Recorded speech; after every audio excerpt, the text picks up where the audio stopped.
Lord Ras, Lord Ras, Lord Ras, the Chima dweller himself.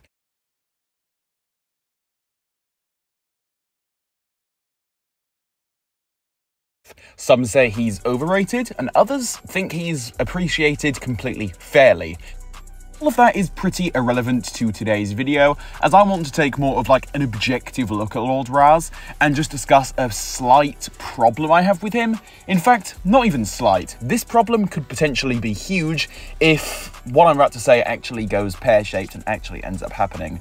But yeah, today, I'm not going to be talking about the community's thoughts on Lord Ras, whether he's overrated or not. Today, I just want to talk about an aspect of his character that has been really annoying me and just been bugging me for quite some time now, and the more I think about it, the more this becomes an issue in my eyes. So, Lord Ras again. For the sake of today's video, just to fill you guys in, I am personally one of those people that loves him. I know that I'm going to get a fair few comments that say, wow, Lord Ras is so overrated from what we've seen of him so far. He hasn't really had that much time to shine. He hasn't had that much spotlight. And I see where people are coming from when they say that, but I've got a slight counterpoint to make.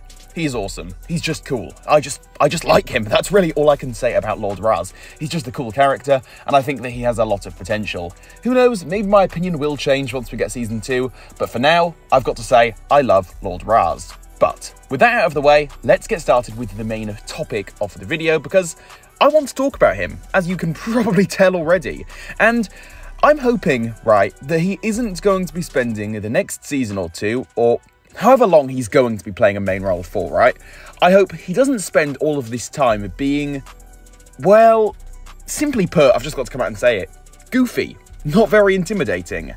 Now, I know that at first that sounds really weird to say, and you guys are probably wondering what the heck I'm talking about. Have I finally lost the plot? But hold up, because I do actually have a good example here to back up what I mean by this whole goofy Ras thing. Because remember when Aaron and Sora infiltrated the room where Ryu was being held captive? It was in, like, episode 8, 9, or 10 of Dragon's Rising Season 1. I can't really remember, but it was around the mid-season finale time. And yeah, Aaron and Sora literally came face-to-face with Lord Ras as they were trying to save Ryu from the hands of Imperium. And for whatever reason, they actually won the fight against him. And hold on, just to put that into perspective, 2 very inexperienced ninjas at the time, and I mean they're still inexperienced in the present day, they somehow managed to win against Lord Ras himself, who is presumably a very, very skilled warrior of some description, who has been plotting a huge scheme to more or less take over everything. You know, classic villain stuff, am I right? Now, I guess you could use the argument of, oh, well, maybe Ras let himself loose so that his cover wouldn't be blown.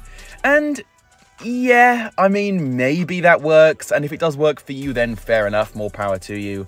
But to me, it just seems like a very, very dodgy excuse.